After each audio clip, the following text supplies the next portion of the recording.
Ja, det er det. Det er jo, man har set det som lille dreng i mange år, så det kunne være fedt at prøve det. Hvordan er det så at være hovedperson i sin egen drøm? Det er jo, jeg ved ikke, det er fedt. Altså, man kan gøre det i Midtjylland, hvor jeg har været i så mange år. Det kan være en drøm, der går i opfyldelse. Og hvad skal der til for, at den drøm går i opfyldelse, sådan set med dine øjne? Jo, men altså, jeg synes, vi skal være skarpe, når vi får de chancer, vi får. Og så skal der en helt støbt indsats til fra alle på banen. Må jeg fortsætte med Thomas Berg? Ja. Jeg spiller først. Ja, okay. Og det er Rasmus fra Bold.dk. Værsgo. Ja, Oliver, kan du sætte et ord på sådan stemningen i truppen forud for den her kamp? Jamen, jeg synes egentlig, at den er god. Det er klart, der er noget spænding, når det er en kamp af den betydning, vi skal ud og spille. Men jeg synes, der er god stemning, og det virker til, at der er en god følelse rundt omkring med folk.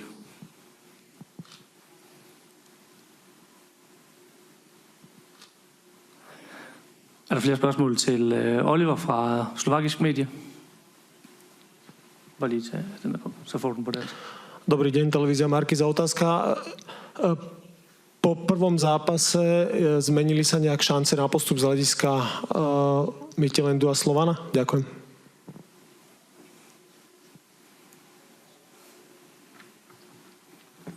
Bare på dansk, eller? Ja.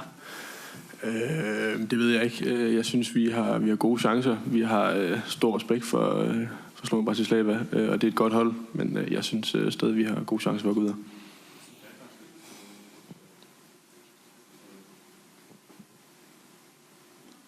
Der er spørgsmål mere herovre fra Slovakisk Medie. Dobrý deň, Miro Hašan, Denník Šport. Prekvapil vás Slovan niečím v prvom zápase a očakávate, že niečo zmení do toho druhého?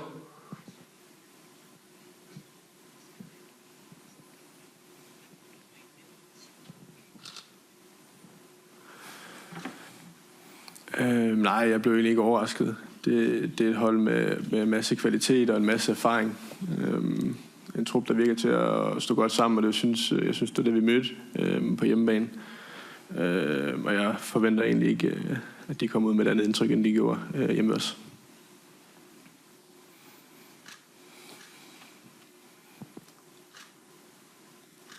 Er der flere spørgsmål fra Slovakisk Medie?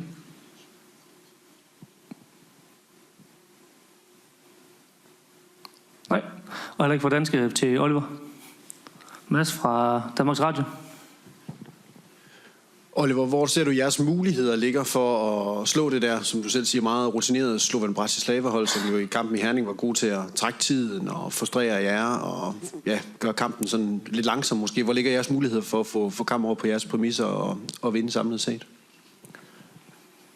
Jo, altså, jeg synes, vi skal være gode til at holde flow i spillet og på at holde kampen kørende, holde den i gang. For det tror jeg er til vores fordel. Vi har en masse fart og en masse individuel kvalitet, der kan gå ind for dem. Så jo mere vi kan få dem i flow, jo bedre tror jeg det er for os. Ja, vi mangler alle vores venstre backs, og så er resten klar. Tak. Thomas, kan du så sætte lidt ord på, at det her det er jo et bevis på, at nogle kampe bare er vigtigere end andre. Hvor meget fylder det, at der er så mange penge på spil, når man skal ud og spille sådan en kamp her? Jeg har ikke spekuleret over pengene. Jeg er jo velvidende om, at økonomisk er der en stor gulerod, men det er jo ikke den, vi går ud for, om det har været, nu siger jeg, 50 millioner eller 500 millioner. Det er jo egentlig ligegyldigt. Det her det er en kamp, vi vil ud og vinde. Fordi der venter så store sportslige oplevelser, og dem vil vi selvfølgelig gerne have en mulighed for at deltage i.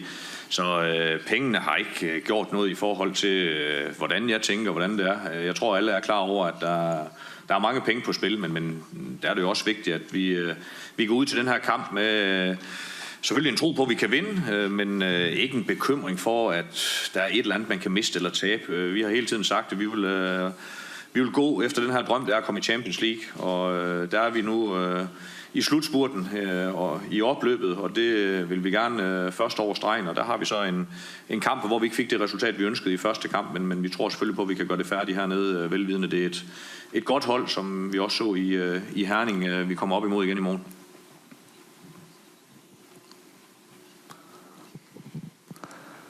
Dan havde du til Thomas Berg. Og det er TV2. Ja. Thomas Berg, hvad lærte du af den første kamp for en lille uges tid siden? Jeg så en masse af de ting, jeg også havde forventet. Jeg synes rent faktisk, hvis vi kigger væk fra resultatet, så producerede vi rent faktisk mere, end jeg måske havde håbet på i den kamp. Jeg havde set Bratislava i en del kampe. De har været kompakte, kloge, dygtige, rent defensive og ikke givet ret meget væk.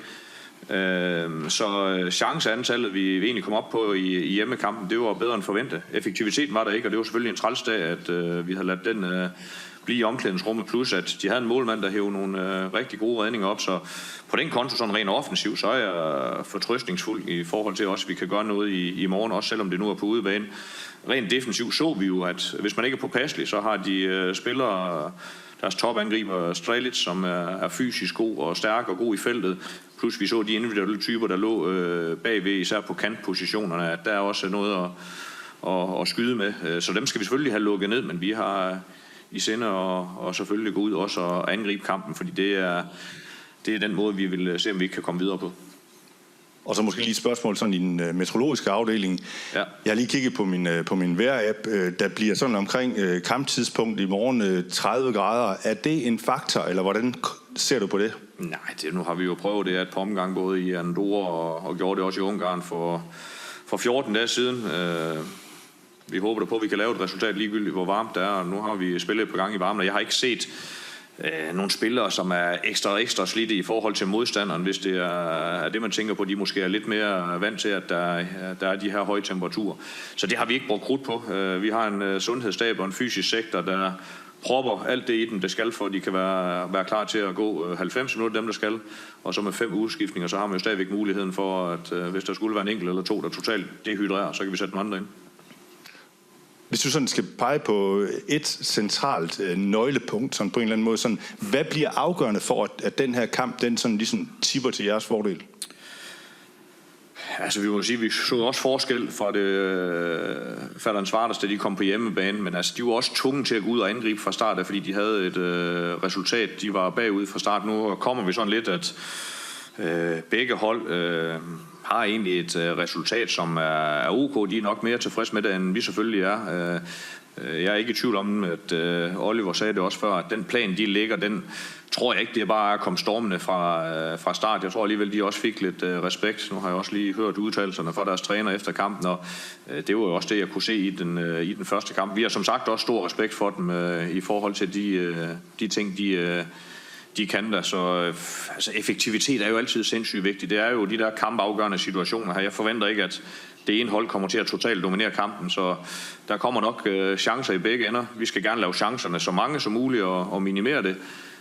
Og hvis det så bliver mere lige, end vi måske håber på, så gælder det om at have den effektivitet, der skal til for at komme i det forjættede land, som er Champions League, som vi drømmer om. Andre spørgsmål fra Dansk Mads. Værsgo, fra Danmarks Radio.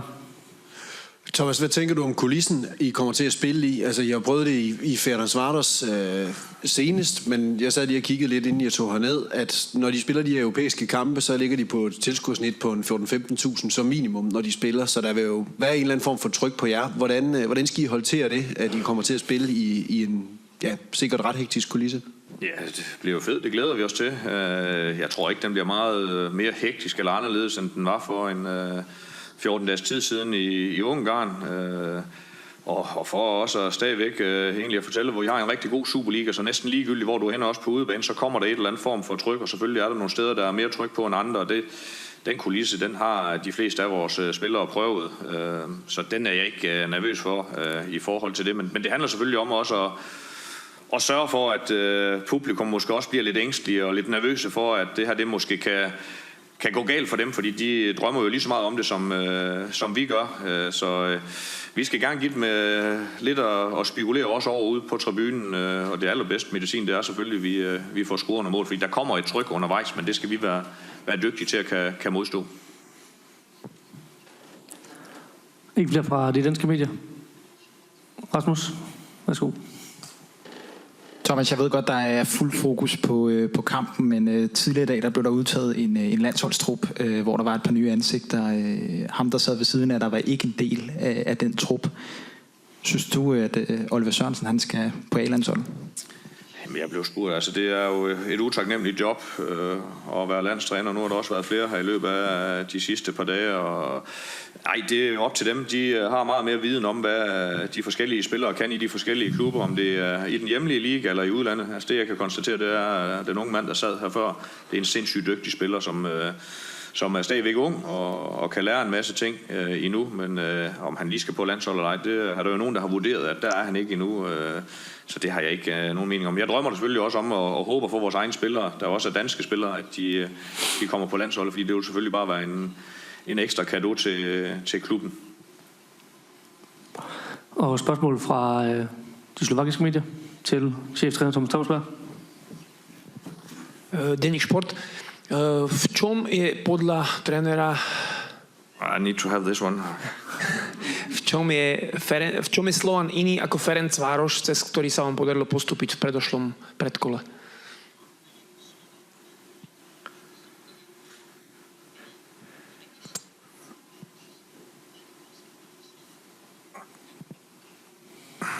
Altså det første, det er jo vores udgangspunkt. Det er dårligt den her gang. Vi var foran 2-0, da vi kom til Ungarn. Nogle gange så kan det være en god tryghed, en falsk tryghed. Vi oplevede et tryk fra Ferencváros fra start, sådan spillemæssigt i forhold til holdene. Så var Ferencváros et endnu bedre hold individuelt, som spillede lidt mere på de individuelle kvaliteter, hvor jeg har set et Bratislava-hold her, som er et stærkt kollektiv.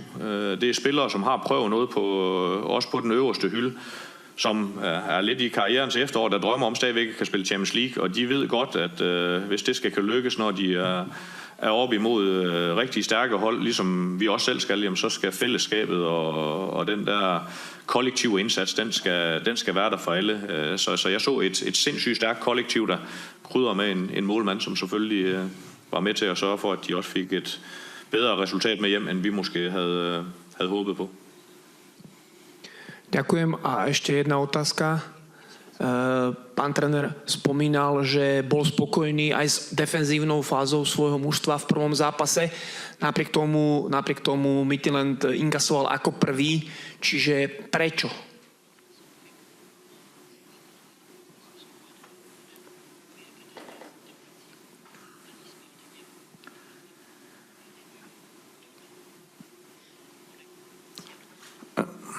Jamen altså, vores defensiv, vi vil altid angribe kampene. Vi ved, at vi har rigtig dygtige spillere offensiv. Så giver det også nogle gange nogle huller lidt bag til i defensiven. Den synes jeg, vi har været egentlig dygtige til at minimere. Det synes jeg egentlig også, vi var for en uge siden. Der kom et par chancer lidt ud fra et par fejl og et par rigtig gode aktioner fra Slovan Bratislavas offensive spillere.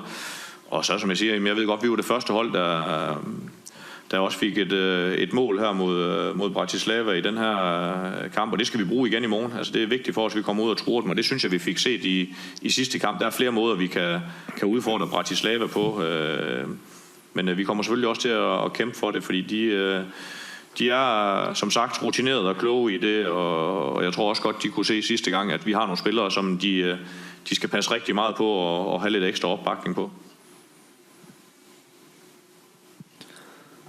Er flere spørgsmål?